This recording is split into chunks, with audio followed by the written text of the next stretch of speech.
Meus irmãos, graça e paz, bom dia. Mais uma semana nós estamos aqui juntos para ouvirmos a palavra de Deus. Eu gostaria de começar neste dia convidando você a abrir sua Bíblia no livro de Jó, capítulo 42, no finalzinho, quando ele diz assim: Então Jó respondeu ao Senhor e disse: Bem sei que tudo podes, e nenhum dos teus planos pode ser frustrado. Tu perguntaste: quem é este que, sem conhecimento, encobre os meus planos? Na verdade, falei do que eu não entendia, coisas que são maravilhosas demais para mim, coisas que eu não conhecia. Disseste: escute, porque eu vou falar, farei perguntas, e você me responderá. Eu te conhecia só de ouvir, mas agora os meus olhos te veem. Por isso me abomino e me arrependo no pó e na cinza. Que esse texto belíssimo de Jó neste dia seja usado pelo Senhor para trazer direção para a sua vida, para a minha vida, de maneira que a gente possa, na presença de Deus, nós possamos avaliar o nosso viver, pensar a nossa vida. Queria que você convidasse as crianças que estão perto de você, ou quem está perto de você, se você tem algum amigo, um familiar, para que nós nos uníssemos em oração. Nós vamos orar todos juntos, onde estamos. Se você está sozinho, é importante você se lembrar que Deus está aí com você, e nós vamos buscar ao Senhor neste dia, clamar a bênção dele sobre nós e pedir que ele nos agracie nesse momento de cânticos, de oração, no momento de meditação da palavra de Deus. Vamos orar por nós, orar pelas nossas crianças. Senhor, nós clamamos a Ti neste dia e pedimos a Deus que neste momento a Tua presença ela se faça percebida por todos nós. Deus, nós sabemos que o Senhor está presente. Nós sabemos que o Senhor é vivo. Mas pedimos a Ti neste dia que a Tua presença se faça percebida por nós. Pedimos, ó Deus, pelos nossos irmãos, nossos amigos, pedimos pelas nossas crianças, pedimos por nós. É tão bom, Senhor, poder orar a Ti. É tão bom expor ao Senhor tudo que se passa dentro de nós. É tão bom poder também olhar o mundo à nossa volta, os fatos que estão à nossa volta, e olhar toda a vida pelo Teu olhar, pela Tua perspectiva, pela Tua vontade. Dá-nos saúde emocional, dá-nos saúde física, dá-nos vigor espiritual. Renova as forças, Senhor Deus, de cada um de nós para que possamos viver na Tua vontade, fazer, ó Deus, aquilo que agrada ao Senhor no poder do Teu Espírito, segundo o operar da Tua graça na nossa vida. Renova a fé, Senhor Deus, fortalece a nossa fé na palavra, fortalece, Senhor Deus, faz firme os nossos passos em Jesus, para que possamos, Senhor Deus, andar firmemente, olhar firmemente para Jesus, o autor e consumador da nossa fé, com passos, Senhor Deus, firmes, Senhor Deus, com pés, Senhor Deus, firmados na rocha que é Cristo Jesus. Pedimos sobre nós a Tua bênção, em nome de Jesus. Amém. Amém. Nós vamos ficar com um recadinho das nossas crianças e seguir com o louvor. Depois a gente volta com a meditação da palavra de Deus. Já conhecerei a verdade, e a verdade nos libertará. João 8:32.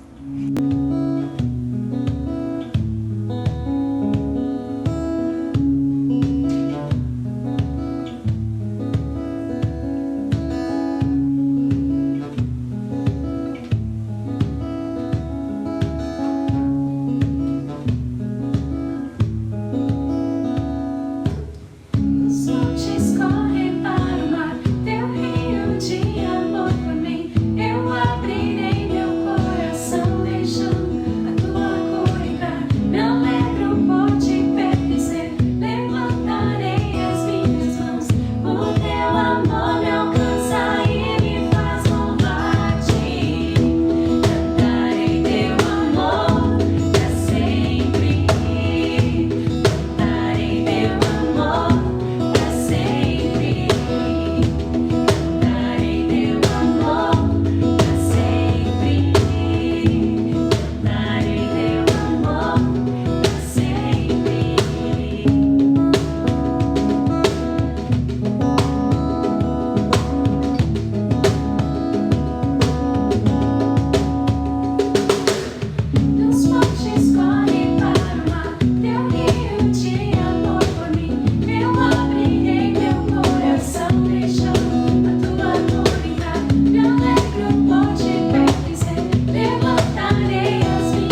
Como é bom a gente louvar o nosso Deus, né? Esse momento que a gente para refletir sobre Deus por meio dos cânticos, a gente acaba dando a Deus. Costumava dizer isso nos nossos encontros presenciais. A gente dá a Deus, mas quem recebe somos nós. Eu convido você, nesse momento de meditação da Palavra de Deus, nós vamos ler os Salmos, abrir sua Bíblia, convido você a abrir sua Bíblia no Salmo 118. Nós vamos ler esse Salmo e depois nós vamos orar, pedindo ao Senhor que fale conosco na meditação da sua Palavra. Então eu vou dar um tempinho aí para você procurar na sua Bíblia, o Salmo de número 118. Todos encontraram? Então diz assim a Palavra de Deus, nós vamos ler inteiro. Deem graças ao Senhor porque Ele é bom, porque a sua misericórdia dura para sempre. Diga, pois, Israel, sim, a sua misericórdia dura para sempre. Diga, pois, a casa de Arão, sim, a sua misericórdia dura para sempre. Digam, pois, os que temem o Senhor, sim, a sua misericórdia dura para sempre. Na angústia invoquei o Senhor, e o Senhor me ouviu e me pôs a salvo. O Senhor está comigo, não temerei. O que é que alguém pode me fazer? O Senhor está comigo para me ajudar, por isso verei a derrota dos meus inimigos. Melhor é buscar refúgio no Senhor do que confiar nos seres humanos. Melhor é buscar refúgio no Senhor do que confiar em príncipes. Todas as nações me cercaram, mas em nome do Senhor as destruí. Elas me cercaram, sim, me cercaram de todos os lados, mas em nome do Senhor as destruí. Como abelhas me cercaram, porém como fogo em espinhos foram queimados. Em nome do Senhor as destruí. Empurraram-me violentamente para me fazer cair, porém o Senhor me ajudou. O Senhor é a minha força e o meu cântico, porque Ele me salvou. Nas tendas dos justos há voz de júbilo e de salvação. A mão do Senhor faz proezas. A mão do Senhor se eleva, a mão do Senhor faz proezas. Não morrerei, pelo contrário, viverei e contarei as obras do Senhor. O Senhor me castigou severamente, mas não me entregou à morte. Abram as portas da justiça para mim, entrarei por elas e darei graças ao Senhor. Esta é a porta do Senhor, por ela entrarão os justos. Graças te dou, porque me escutaste e foste a minha salvação. A pedra que os construtores rejeitaram, essa veio a ser a pedra angular. Isso procede do Senhor e é maravilhoso aos nossos olhos. Este é o dia que o Senhor fez, exultemos e alegremo-nos nele. Ó, salva-nos, Senhor, nós te pedimos. Ó, Senhor, concede-nos prosperidade. Bendito que vem em nome do Senhor, da casa do Senhor, nós os abençoamos.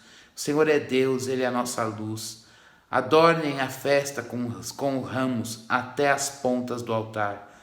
Tu és o meu Deus, eu te louvarei. Tu és o meu Deus, eu te exaltarei. Deem graças ao Senhor, porque Ele é bom, porque a sua misericórdia dura para sempre. Vamos orar. Deus, aqui está a tua palavra e aqui estamos nós. Faz a junção dessas duas coisas, nós e a palavra em nós. Permita, Senhor Deus, que nós recebamos essa palavra. E essa palavra, Senhor Deus, ela seja vida de Deus em nós. Ela seja, Senhor Deus, vida de Jesus em nós. Deus, ilumina os nossos olhos, ilumina o nosso interior, ilumina o nosso coração, para que vejamos as maravilhas da Tua lei.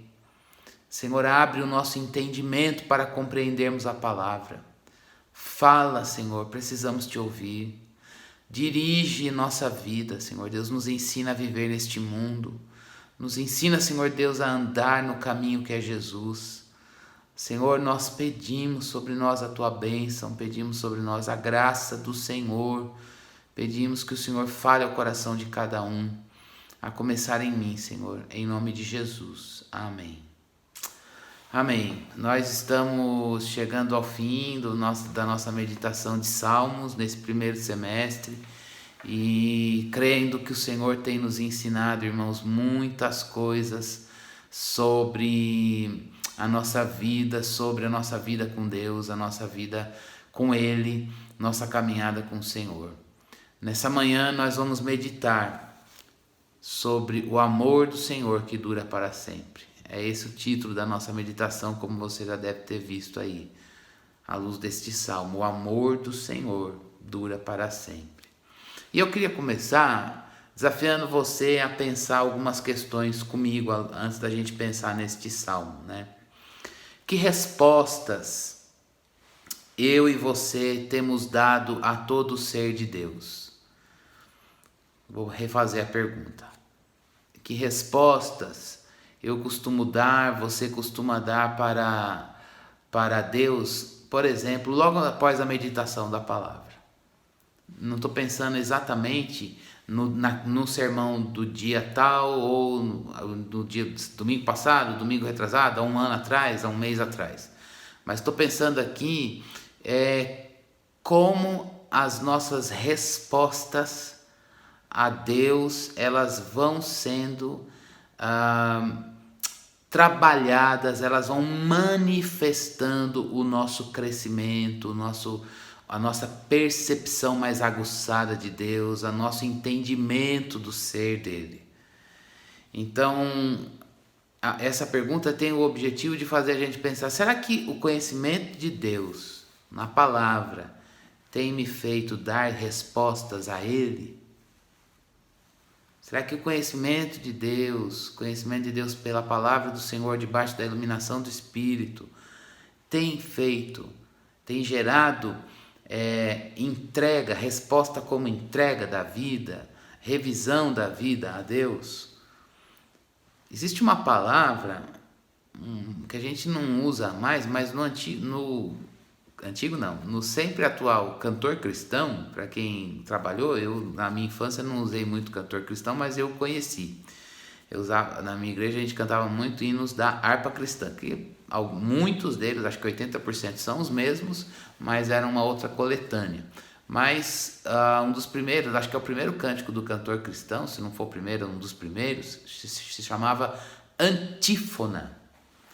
E uma palavra que quando eu era criança eu escutava e não entendia muito bem. E o que é antífona? É uma palavra técnica que a gente vê na Bíblia para falar de um louvor responsivo, como se alguém falasse alguma coisa e a gente fosse respondendo. Então, este Salmo 118, ele é uma antífona, ele é considerado uma antífona. A gente pensa sobre Deus e vai respondendo. O salmista apresenta alguma coisa sobre Deus e a congregação responde. Deus aparece com os seus feitos maravilhosos e a congregação vai respondendo. Por isso que aquela pergunta: se a gente, à luz do conhecimento de Deus, a gente tem dado respostas. Este salmo, ele vai mostrando as respostas. Deus é isso, Deus faz isso, e o povo dá o brado, responde.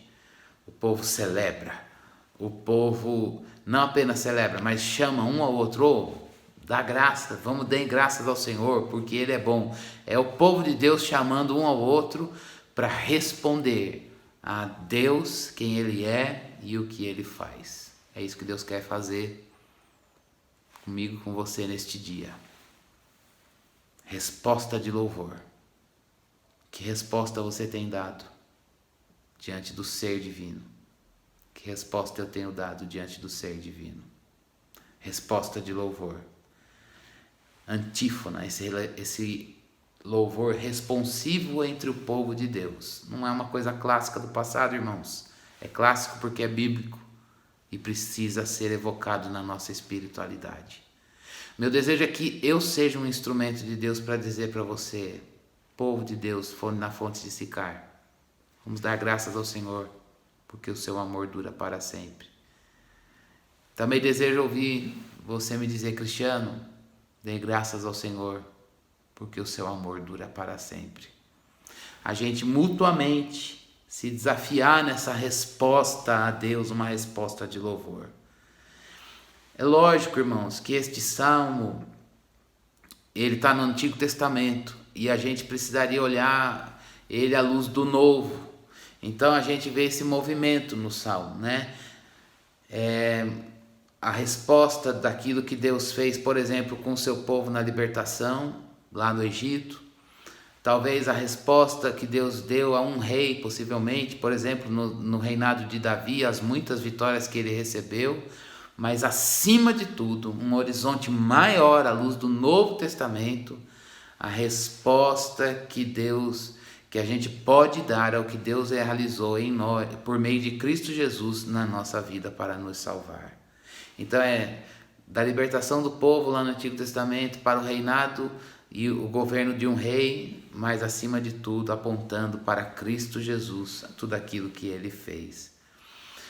Antes da gente pensar as lições de Salmo, eu vou ser bem objetivo. Aliás, vi essa semana que eu estou passando mais de 1 hora de pregação, então vou me policiar. Mas antes da gente pensar as lições de Deus para o seu coração neste dia, irmãos, eu quero já começar dizendo para você que por que você diz assim, mas pelo amor de Deus, a gente está aí de novo, e o Salmo de 118, semana passada foi um Salmo tal, 115, depois a outra retrasada foi aquele Salmo, e aí eu nem tive tempo de processar tudo aquilo, você se torna como aquilo que você adora, foi o que Deus nos falou na semana passada, e aí já vem um Salmo novo, e a gente às vezes vai pensando, é muito conhecimento, ou as coisas ficam só no nível do saber e a gente não deixa ela ser canalizada para o conhecer. Irmãos, preste bastante atenção nisso. Falar sobre Deus é a mesma coisa, deve ser a mesma coisa do que falar com Deus. Isso mostra que há uma igualdade entre conhecer Deus na palavra e falar com Deus pela oração. Falar sobre Deus é igual a falar com Deus. Esse é o desejo dele à luz de todas essas meditações que nós temos feito, mas também especificamente para nós neste dia. Vamos entender que nós precisamos falar sobre Deus para que nós possamos falar com Deus diretamente e de uma forma mais profunda e a nossa comunhão com Ele seja trabalhada, aperfeiçoada, nosso relacionamento com Deus seja forjado por Ele. Este salmo começa com uma convocação para o povo de Deus. Não é um simples apelo, é uma convocação para o povo de Deus, para que esse povo responda a quem Deus é, para que esse povo se lembre de quem Deus é, e a partir da percepção de que eles têm de Deus na palavra, eles possam responder objetivamente, honestamente, responder entoando cânticos pela salvação que Deus realizou e pelos feitos grandiosos de Deus nos livramentos que Ele deu para o seu povo. Esta convocação é para mim e para você. Que a gente cante, que a gente louve, porque o Deus a quem a gente serve, que é o Deus da palavra, Ele é um Deus salvador e o seu amor dura para sempre. Então, novamente, eu quero perguntar para mim e para você, que resposta eu tenho dado? E já dizendo que à luz dos primeiros 4 versículos que a gente já leu, ele vai segmentando, o salmista vai segmentando. Deem graças ao Senhor porque Ele é bom. Diga Israel, diga a casa de Arão, ou sacerdotes, digam os que temem ao Senhor. Isso é uma linguagem que se categorizou no Antigo Testamento para uma convocação solene para que o povo de Deus possa responder a Ele, diante dEle, na presença dEle, pela salvação que Ele realizou. Então, nós vamos refletir, à luz deste salmo, sobre essa convocação que Deus faz. O seu amor dura para sempre. Essa convocação da gente responder, essa antífona, em que a gente lembra de Deus para falar com Deus, em que o povo de Deus incita, o povo de Deus desafia, estimula, aconselha um ao outro para que nós mutuamente estejamos na presença de Deus e a gente dê graças a Deus por aquilo que Ele é e por aquilo que Ele fez e aquilo que Ele faz. Mais especificamente, irmãos, nós vamos refletir sobre a beleza e quão poderosa é a salvação que Deus fez para nós em Cristo Jesus. Mas aí você vai dizer, e a gente precisa refletir sobre isso hoje, tantas urgências no mundo, a gente precisa lembrar sobre o poder de Deus para salvar a gente? Sim. Esse é o desafio de Deus para nós. E eu tenho certeza que Deus vai falar ao seu coração. Então cante, louve. Ele é o Salvador e o seu amor dura para sempre. Vamos refletir sobre a salvação. Vamos refletir sobre a salvação da nossa vida enquanto pecador, mas também a ação e intervenção de Deus em circunstâncias da nossa vida de perigo. À luz dos versículos 5 até o 9, a gente vê lá. Vamos cantar, vamos responder ao nosso Deus, porque Ele nos salvou da angústia e da tribulação. Versículo 5 até o versículo 9. Nos salvou da angústia e da tribulação. O que significa dizer que Deus nos salvou da angústia e da tribulação? O salmista está aqui dizendo que ele estava debaixo de pressão. Pressão. A mesma coisa está lá no Salmo 116, versículo 3, quando ele diz, olha, laços de morte me cercaram. O que é isso, irmãos? Essa pressão é o oposto de liberdade, é o oposto de folga. Não folga de folgado, folga no sentido de largueza, folga no sentido de leveza de uma situação confortável. O salmista está dizendo, eu não estou numa situação confortável, eu não estou numa situação de largueza, eu não estou numa situação de folga, de liberdade. Eu estou numa situação de pressão. Eu estou numa situação em que os meus limites estão diante de mim. É isso que caracteriza a nossa vida sem Jesus Cristo. O pecado que nos assedia e nos separa de Deus, ele nos tira a liberdade. Ele nos tira a liberdade de poder viver um relacionamento filial com Deus. Um relacionamento de pai e filho, um relacionamento de intimidade com Deus. E ao longo da nossa vida cristã, a gente também está sujeito a circunstâncias e situações em que a gente se encontra em situações de pressão. Pressão e tribulação, tribulação que advém de situações de adversidade. E como é que o salmista vai respondendo? Olha, na minha angústia eu invoquei o Senhor, estou lendo o versículo 5. Eu invoquei ao Senhor e o Senhor me ouviu e me pôs a salvo. O Senhor está comigo. O Senhor está comigo. Ele ainda diz, o Senhor, Ele está comigo para me ajudar. Ele é meu ajudador. Essa expressão, o Senhor está comigo e é meu ajudador, era uma expressão usada no Antigo Testamento para dizer, quando o povo dizia, olha, eu estou numa batalha. Não é que eu não quero ir para a batalha, eu estou lá no fronte. Estou na lida. Estou debaixo da pressão. E nisso, o que você faz? Deus não tirou a batalha, Deus não tirou a lida, Deus não tirou a circunstância. Então, o que Ele diz? O Senhor está comigo e Ele me ajuda. É a expressão de alguém que vê Deus na batalha. Esse é um primeiro ponto, irmãos. Deus, deem graças ao Senhor, responda ao Senhor. Por quê? Porque Ele não nos tirou da batalha. Ele não nos tirou da batalha. Você vai dizer, então eu vou louvar a Deus? Sim, você vai louvar a Deus.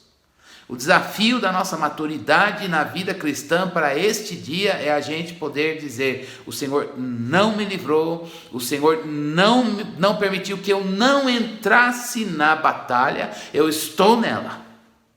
E a pressão, ela é percebida, ela é sentida. Eu tenho que lidar com essa pressão, mas uma coisa, tanto quanto a batalha é certa, há uma coisa que faz com que eu possa participar e agir nessa batalha, porque o Senhor está comigo e Ele é o meu ajudador. Eu não sei se essa é uma coisa que a gente se dá conta no momento da dificuldade, mas Ele está dizendo: Deus permitiu que eu participasse desta batalha, mas não sem Ele. O Senhor está comigo.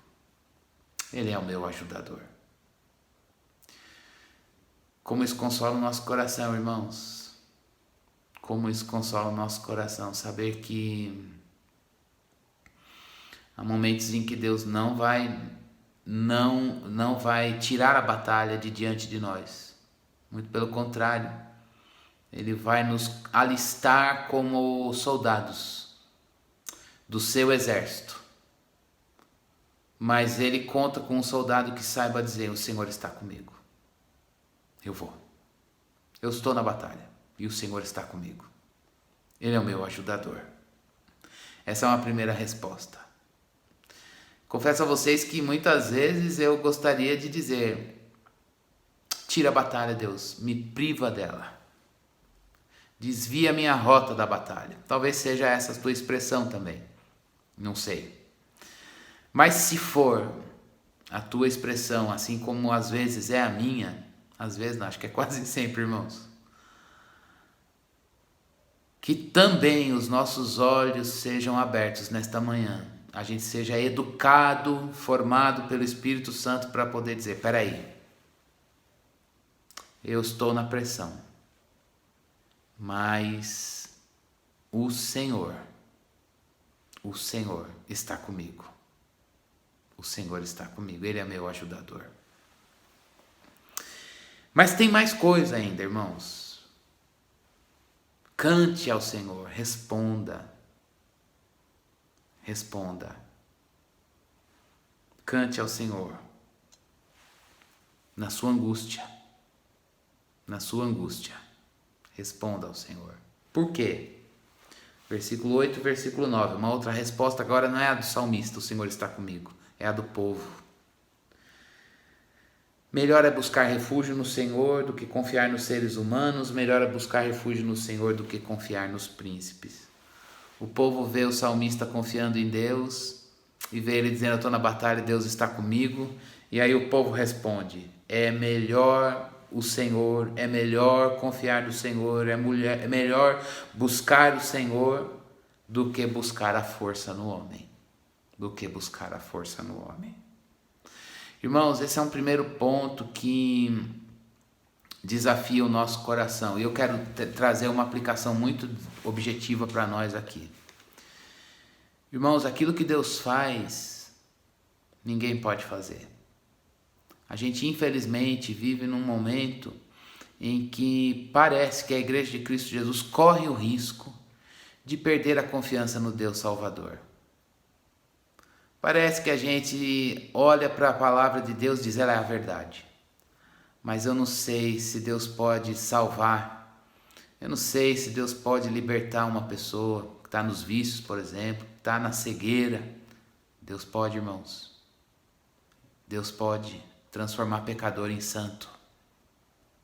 Deus não quer trazer um pecador melhorado. Deus quer trazer um pecador que morreu em Cristo Jesus e nasceu de novo. Por isso que essa resposta do povo, vendo a confiança do salmista, dizendo: o Senhor está comigo e Ele vai me ajudar na batalha, seja a nossa resposta: é melhor confiar no Senhor do que buscar a força no homem. É importante a gente ver que quando a gente está debaixo de pressão e aperto, a gente deve orar e enfrentar a angústia com confiança no Senhor. Confiar no Senhor não é pouca coisa. O ponto que eu quero dizer aqui dessa aplicação, irmãos, é que a gente é desafiado a confiar no Evangelho do Senhor Jesus Cristo como o único caminho para a salvação de pecadores. Sabe aquela pessoa lá no seu trabalho?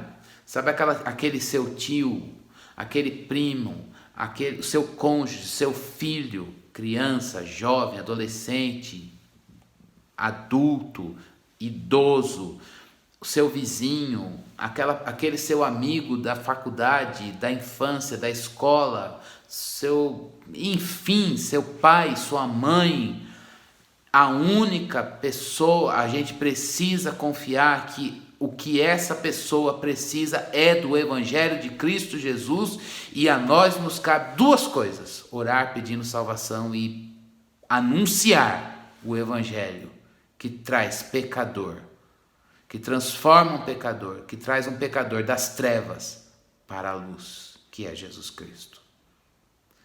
Eu fico com meu coração apertado quando eu vejo que a igreja na contemporaneidade conhece o Evangelho, mas às vezes não confia tanto no Evangelho.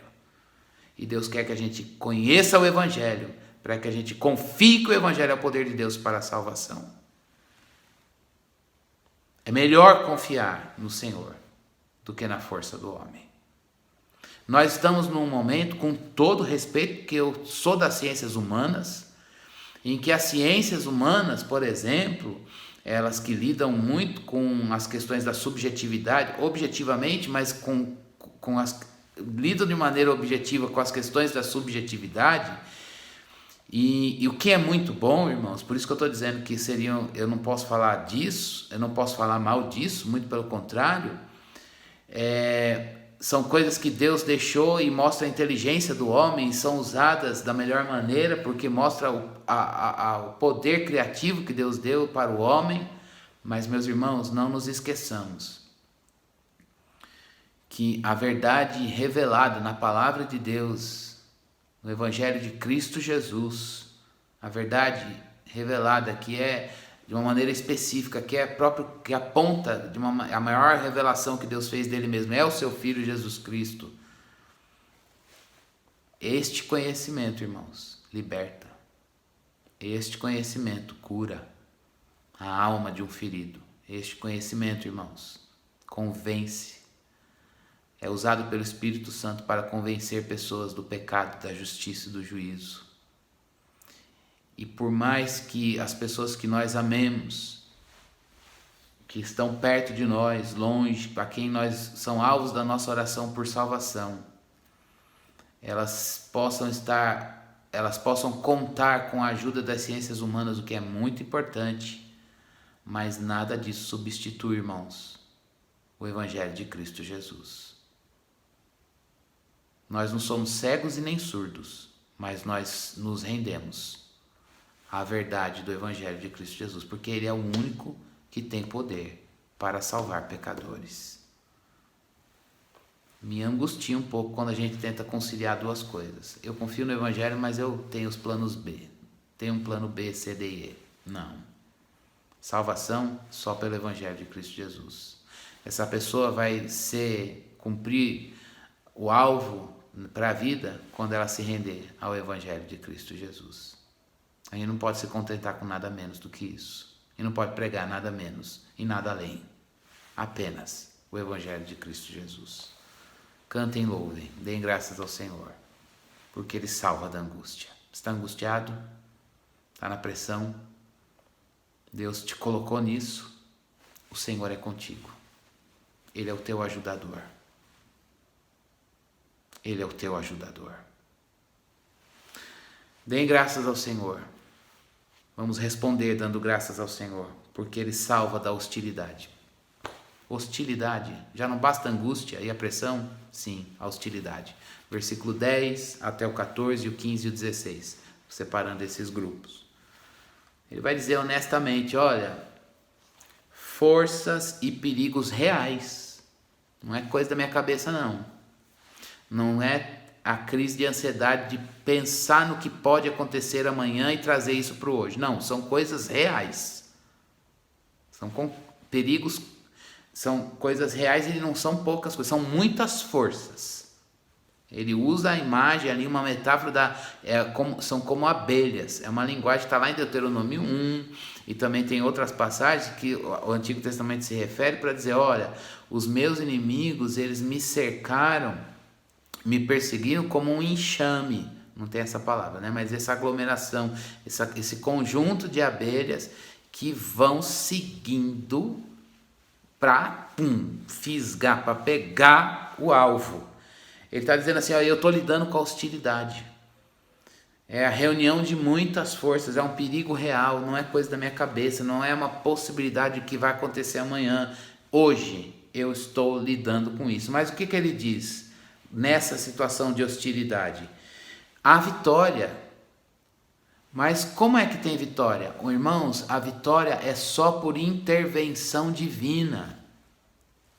O que é essa vitória como intervenção? É chamado de vitória aquilo que, quando o Senhor faz, todas as nações me cercam, estou lendo o versículo 10, mas em nome do Senhor as destruí. Elas me cercam sim, me cercaram de todos os lados, mas em nome do Senhor as destruí. Como abelhas me cercaram, porém como fogo e espinhos foram queimados, em nome do Senhor as destruí. E aí ele vai falando, em nome do Senhor as destruí. Por que ele repete, em nome do Senhor as destruí? Ele está dizendo, olha, essa expressão, em nome do Senhor, é o caráter de Deus, é quem Ele é. Por isso que eu falei no início, irmãos. Falar sobre Deus é igual a falar com Deus. Ele está dizendo, olha, em nome do Senhor eu as destruí. É o ser de Deus, eu falei sobre Ele. O caráter dele, esse caráter dele foi exibido. O que eu sei sobre ele se manifestou na prática, na vida. O que eu sei sobre ele se manifestou na prática. Deus está sendo visto. Em nome do Senhor eles foram destruídos. Não é um mantra e nem uma reza. Quando ele fala em nome do Senhor, é o ser de Deus revelado, como na palavra, aquilo que eu conheço do Deus da palavra, eu vi ele trazer vitória, eu vi que ele, troquei a colocação pronominal, eu vi o Senhor trazer a vitória para mim, como ele, para mim, ou para a glória dele, nessa circunstância na qual eu me encontro. E o que é essa vitória? O nome dele ser exaltado, o ser dele aparecer, o ser dele ser manifesto, o ser dele ser conhecido. Vitória, irmãos. Quando é que a gente diz, como aquele cântico que eu gosto muito de entoar, quando os meus inimigos se levantaram contra mim, o Senhor estendeu sua mão para mim e me deu a vitória. O que é o Senhor estender a sua mão? Não é só Ele agir para socorrer o necessitado, e Ele faz isso, tanto quanto Ele faz isso, e além, é Ele se manifestar nessa situação como Deus, Ele ser glorificado como Deus. O salmista está dizendo, olha, eles me cercaram, é verdade, mas em nome do Senhor, eles foram destruídos. Deus está comprometido com Ele mesmo. E a minha vitória é ver o Senhor aqui. E aí, irmãos, há momentos na vida em que a gente não está preocupado com o resultado. Vitória não é necessariamente aquele resultado que você está esperando. A vitória para o povo de Deus é a gente dizer, eu quero que o teu ser seja glorificado na minha vida, tendo, não tendo, aparentemente perdendo a minha vida, mas ganhando a de Cristo, pensando na ideia de a gente carregar a nossa cruz e morrer a cada dia. Essa é uma vitória, irmãos. Renunciando o pecado, dizendo não pra gente, isso é vitória. Adorando a Deus quando a gente está na escassez, isso é vitória. Adorando a Deus quando Ele nos trouxe abundância, isso é vitória. Declarando o Senhor na vida, isso é vitória. Declarando o Senhor na morte, isso é vitória. Vivendo, levantando, passando pela prova, também vendo o mar se acalmar, vendo Deus sendo glorificado em todas essas circunstâncias. Isso é vitória. Essa é a vitória do povo de Deus. O Senhor. O Senhor é a nossa vitória. O Senhor é a tua vitória. E o Senhor ser a nossa vitória tira o nosso foco dos resultados. Irmãos, vou dizer, Ele dá resultados, Ele faz resultados, Ele opera milagres. Ele tem poder para isso. Devemos clamar conforme a grandeza do seu poder. Mas saibamos que a nossa vitória é o Senhor. Ele é a nossa vitória. Em nome do Senhor, as destruir. O enxame estava lá, cercando o salmista. Como Satanás, tentando atrapalhar o plano de Deus redentivo, por meio de nos redimir por meio da obra salvífica de Cristo Jesus, querendo tirá-lo da cruz. E mesmo em momentos anteriores, o sofrimento de Cristo, do nosso Redentor, se intensificando. Mas, meus irmãos, ali a gente vai vendo que no nome do Senhor ele foi destruído. Deus foi honrado. O Senhor, Jesus Cristo, nos ensina que a nossa vitória é Deus. E Ele, ninguém pode tirar de nós. A sua vitória é Deus. A minha vitória é o Senhor.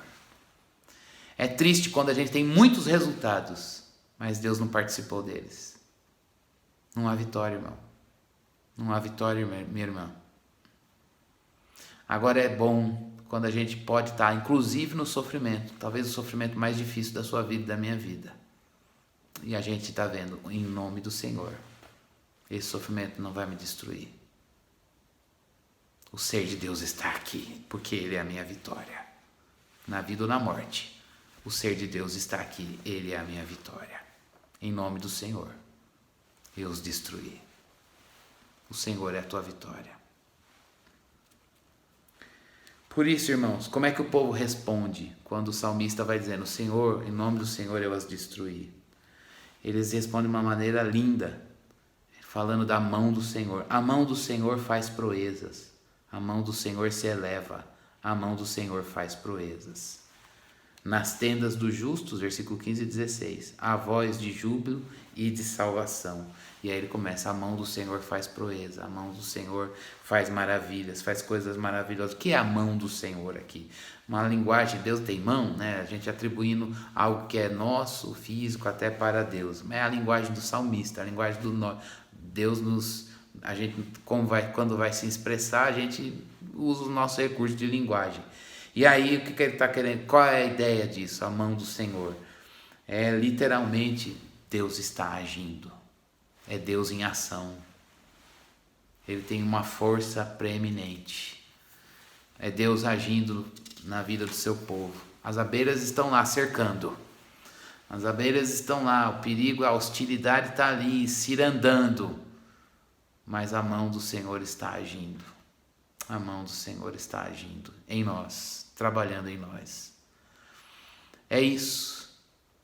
A gente lê o texto de Jó hoje, abrindo, a gente vê o tempo todo Satanás querendo atrapalhar a obra de Deus na vida dele, e ao final ele diz: o Senhor trabalhou, a mão do Senhor trabalhou em mim, o Senhor é minha vitória. A gente pode deduzir essas coisas dali.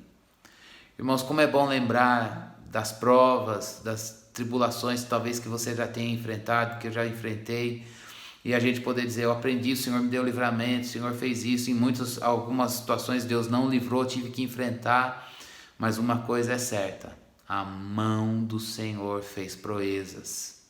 A mão do Senhor trabalhou o caráter de Jesus na minha vida, me arrancou o pecado de mim, levou, transformou meu caráter, aperfeiçoou poder na fraqueza. A mão do Senhor agiu na circunstância, trouxe provisão, trouxe cura, alcançou pessoas com salvação, com libertação, trouxe resultados. Mas a maior beleza do salmista aqui é ele poder dizer como o povo de Deus respondeu, olhando o salmista enfrentando a hostilidade, como a gente viu de uma maneira mais intensa Jesus Cristo enfrentando a hostilidade dos homens, e o assédio do maligno de Satanás, e a gente vê que o Senhor deu vitória por intervenção divina. E essa intervenção divina revelou o caráter de Deus, ele foi exibido. Na ressurreição de Jesus, a gente vê o poder de Deus, o caráter de Deus sendo manifesto, e a gente vê isso com alegria, e a gente pode dizer, essa é a nossa vitória, a mão do Senhor fez tudo isso. Irmãos, a mão do Senhor pode gerar o Filho de Deus em você. A mão do Senhor, a hostilidade pode se levantar na sua vida, mas é a mão do Senhor que pode trazer a mim e a você essa beleza, essa bênção da gente poder dizer, Deus está agindo. Aqui é Deus agindo na minha vida, é Deus transformando meu caráter. Eu estou na hostilidade, mas Deus está convertendo tudo isso para a glória dele.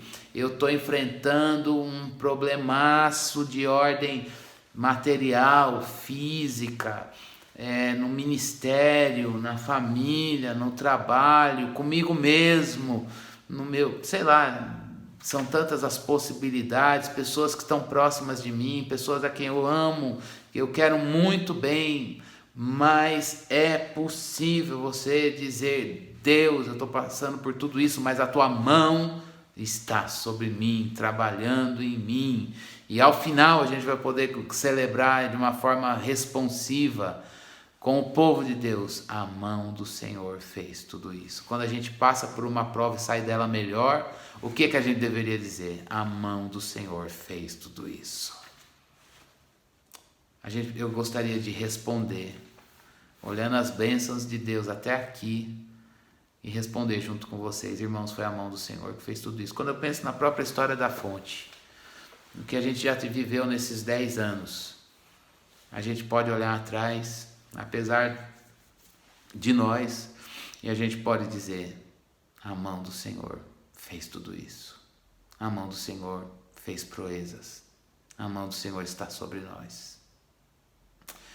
Irmão, não tema. Pode ser que você esteja lidando com a hostilidade, mas lembre-se disso. A mão do Senhor está estendida. A mão do Senhor está trabalhando. O Filho de Deus em você. Volte-se para Ele nessa perspectiva, nessa percepção. Mas para a gente finalizar a última lição, cante, louve, responda. Dê graças ao Senhor, porque Ele é bom e Ele salva da morte. Versículo 17, 18 e o desdobramento disso, as respostas lá nos versículos 22 em diante. Ele salva da morte. O que ele está dizendo ali é, eu saí vivo da ameaça, eu não morrerei, pelo contrário, viverei e contarei as obras do Senhor. O Senhor me castigou severamente, mas não me entregou à morte. Irmãos, essa era a nossa situação longe de Cristo Jesus, essa é a nossa situação no pecado. A gente estava vivendo a ameaça da separação eterna de Deus, a morte eterna, separação total de Deus e o castigo pelo nosso pecado. Mas Ele nos livrou dessa separação pela obra de Cristo Jesus. Essa é a maior bênção. Ele nos livrou dessa separação e nos trouxe para perto, nos fez filhos pelo Filho de Deus, Jesus Cristo. Livrou a gente da morte para testificar que Ele é um Deus misericordioso. Nesse livramento da morte, a gente percebe a misericórdia de Deus. E agora, irmãos, você que foi alcançado com salvação, você está vivo, eu estou vivo, a vida de Deus. A gente está vivo, vocês estão vendo aqui umas rugas, que o tempo está passando, eu vou ficando velho, mas estou vivo, não vivo fisicamente somente, mas antes, em primeiro lugar, a gente está vivo para Deus, para viver a vida de Deus, e essa vida não vai ter fim, mesmo que esse corpo perca a vida biológica. Essa vida que a gente recebeu não vai ter fim, e quem está vivo com a vida de Deus em salvação, louva, Quando a gente estava morto no delito e pecado, a gente não louvava a Deus, a gente louvava a gente mesmo. Vimos isso na semana passada. A gente tem adoração a coisas erradas, a falsos deuses. Mas aquele que recebeu vida de Deus, louva a Deus. Coisa que a gente não podia fazer quando estava no pecado. E agora, irmãos, por que você está vivo com a vida de Deus? Por que você tem vida de salvação? Irmãos, essa é a nossa vida, não é a nossa vida biológica. A nossa vida é a vida de Deus. É a vida que a gente ganhou na salvação em Cristo Jesus, é a vida de Jesus em nós. Isso mostra que a gente pode se abrigar na justiça de Cristo. Se abrigar na justiça de Cristo. Quando eu pecar, quando você pecar, a gente tem que se lembrar de 1 João capítulo 2, versículo 1. Não peca, filhinho, mas se você pecar, você tem um advogado junto a Deus, é Jesus Cristo, o justo. Vamos nos abrigar na justiça de Cristo, o justo. E expor a nossa miséria diante de Deus e dizer, é o justo Jesus que me purifica desse pecado. Então, irmãos, a coisa mais linda que a gente vê nessa parte final do Salmo, ele está dizendo, vamos responder à justiça de Deus. O salmista está olhando aqui a mão de Deus por detrás do castigo. Não é que Deus me castigou porque ele quer me punir, me expor ao ridículo. Não, a gente tem que olhar isso pela cruz. Lá, lembrando de Isaías 53, lá fala do servo sofredor, mas a gente vê que foi tudo Deus que fez. Ele esmagou, foi Ele que colocou a nossa iniquidade sobre o santo Jesus Cristo, o justo Jesus Cristo. Foi Deus que fez isso. A mão de Deus, a gente olha para a cruz e sabe que a mão de Deus está por detrás de tudo aquilo. E é por isso que a gente pode olhar, se abrigar na justiça de Deus em Cristo Jesus. A coisa que Satanás mais quer é que quando a gente peca, a gente queira justiça própria. Por quê? Porque a gente não vai diante de Deus com base no justo Jesus Cristo. A gente vai lá, então Deus, já falei isso aqui inúmeras vezes. Eu pequei, então eu pequei, mas eu estou vindo pagar, viu? E Deus aceita esse pagamento? De jeito nenhum. O pagamento que ele aceita é o do Filho dele. Portanto, esse salmo foi escrito muito tempo antes de Jesus Cristo, mas quando a gente conhece hoje a obra do Novo Testamento de Cristo Jesus, a gente vai dizer, Deus, eu pequei, mas não posso pagar. O preço que o Senhor aceita é aquele mesmo que o Senhor ofertou por mim, o sacrifício do teu Filho Jesus. Eu me aproprio desse pagamento.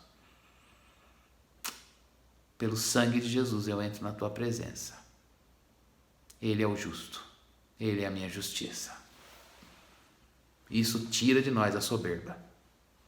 Isso a gente permite que Deus quebrante o nosso coração.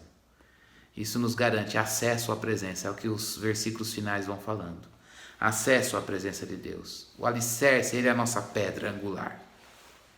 Ele passa a ser a nossa pedra angular. Parece que em muitos momentos a nossa pedra de sustentação costumam ser outras coisas, até a nossa própria justiça. E não, o salmista está dizendo não. A nossa pedra de sustentação é a pedra angular, que é Jesus Cristo. Vamos à presença de Deus pela justiça de Cristo. Faça de Jesus a tua segurança. Aí você vai dizer, mas olha, eu estou limpo, está tudo bem. Não confie em você. Faça de Jesus a tua pedra angular. Ele é a tua justiça. Se você está limpo, é pela graça de Deus, porque Ele é a tua justiça. Se eu estou limpo, em pé, é pela graça de Deus, porque Jesus é a minha justiça. Ele é o meu alicerce. Ele é o teu alicerce. E aí a gente saúda e declara que esse Deus salva. Irmãos, a consciência de pecado e o quanto a gente é perdoado, a gente se lembrar que nós somos pecadores remidos, comprados, perdoados pela graça de Deus, deve nos fazer saudar o Deus Salvador. Deve nos fazer responder a esse Deus Salvador. Eu queria falar mais, mas já vi que o tempo já avançou. Falei que ia falar menos de 1 hora, então para cumprir o que eu prometi, eu vou parar por aqui, crendo que o Espírito de Deus pode aplicar melhor esses apontamentos da palavra. Mas eu queria terminar lembrando, irmãos, que confiança em Deus conduz ao louvor. Preste bastante atenção nisso. Esse salmo mostra confiança em Deus.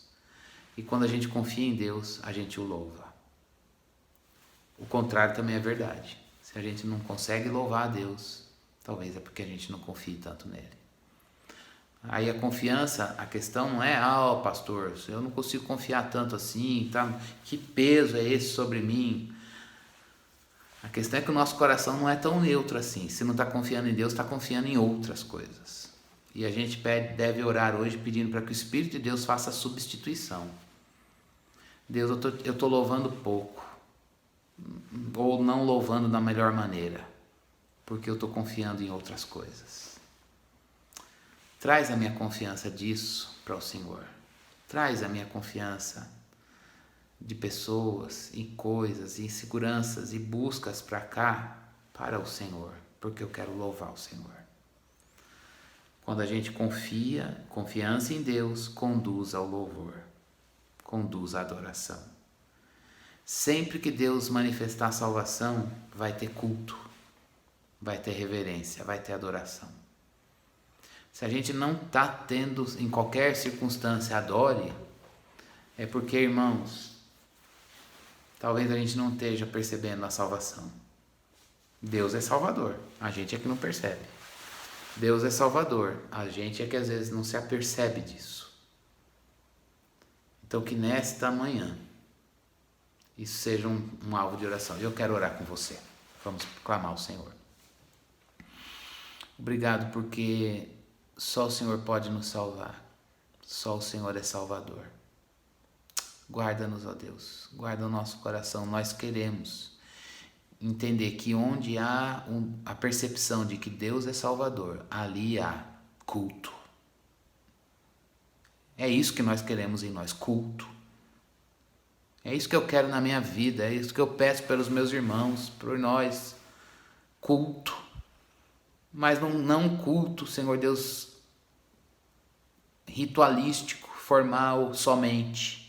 Antes, em primeiro lugar e acima de tudo, um culto que brota da percepção, entender que falar sobre Deus é falar com Deus. Senhor, faz as mudanças necessárias pela palavra.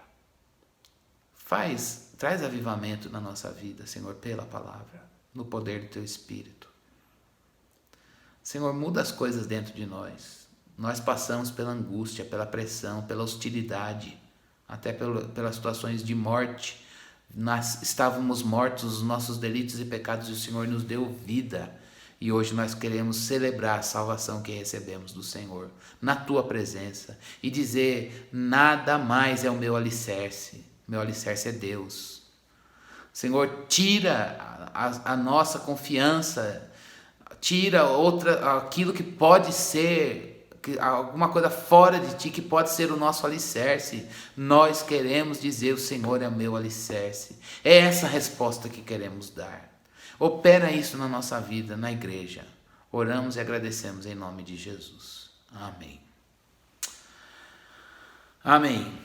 Que Deus te abençoe. Nós estamos aqui no mês de julho e graças a Deus a gente tem percebido os números da pandemia baixando. Pelo menos vimos isso em alguns noticiários oficiais, números oficiais relatados pelos noticiários nesta semana. E orando, pedindo a Deus pela nossa volta, tá bom?